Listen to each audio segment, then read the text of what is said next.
Imagine with me for a moment, walking through your daily life. Everything seems normal, right? Now imagine your life is put on hold because you've been diagnosed with some form of illness. Hi, I'm B.Reese, and it's with great pleasure to be here today on behalf of the National Cancer Research Center to speak with you. Stem cells hold the basis for which all new cures are found. However, along with this brings up one of the most controversial topics in medicine today. Stem cells are derived from either embryos or adult tissues.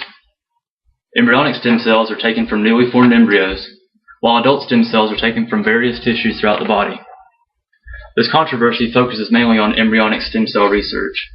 And while I do strongly support stem cell research, I don't believe that taking a newly formed individual's life should be one of the ways of finding this.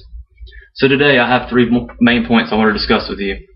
The first is why adult stem cells are superior to embryonic stem cells. Secondly, why adult stem cell research should become the basis of which all stem cell research is found. And lastly, how this newly formed research will benefit not only us as individuals, but us as a nation. The recent and vigorous studies is without question that adult stem cell research is highly superior to embryonic. The first and most obvious reason being that adult stem cell research has produced over 60 results and cures with their findings.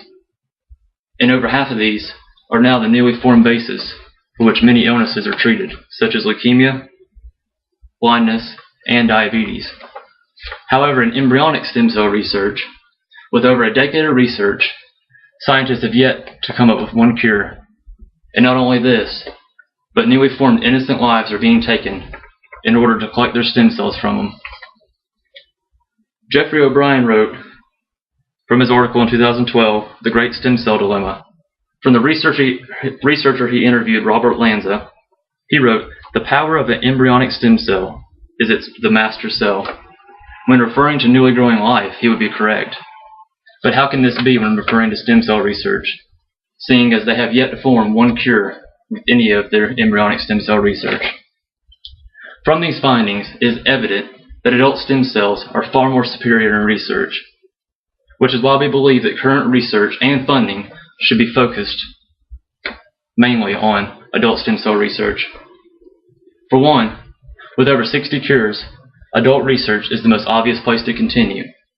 Why continue wasting millions of dollars on research that doesn't show any hopes for a cure?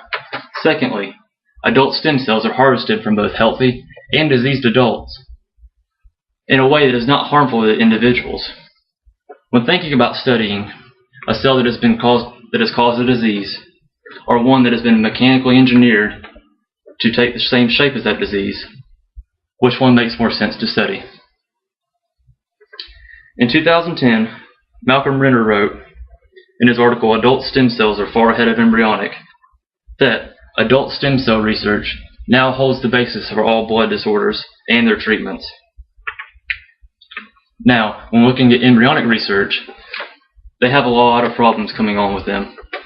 The first, and probably the most severe, is everyone that they have treated with these has been known to cause tumors.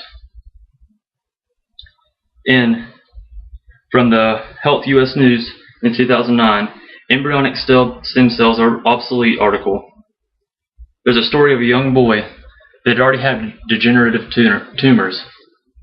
The doctors implanted embryonic stem cells into his body in hopes of curing him, but in fact, it formed a numerous amount of new tumors in his brain, which ultimately led to death. Lives don't have to be taken, whether it be embryonic or the host receiving these cells, especially when we already know that adult stem cell research works and is not life-threatening. With these changes we've made, Americans can rest easier knowing that proven cures are on the way, and some that are already here. Also, with the newly formed advancements, the demand for more researchers and donors will arise, thus increasing job openings for Americans, which, with the economy what it is today, all of us could benefit from. These cures will indefinitely help many Americans who have chose using embryonic or adult stem cells. These cures can indefinitely help many Americans with diseased recovery and getting them back on their feet. Remember the story I told you earlier? Now, if you were to have to choose embryonic or adult stem cells in treating you, which one would you pick? So with this today, I've told you what makes adult stem cells highly superior to that of embryonic stem cells. Secondly, why adult stem cell research should hold the basis of all research conducted with stem cells. And lastly, how these stem cell research changes will benefit us as Americans.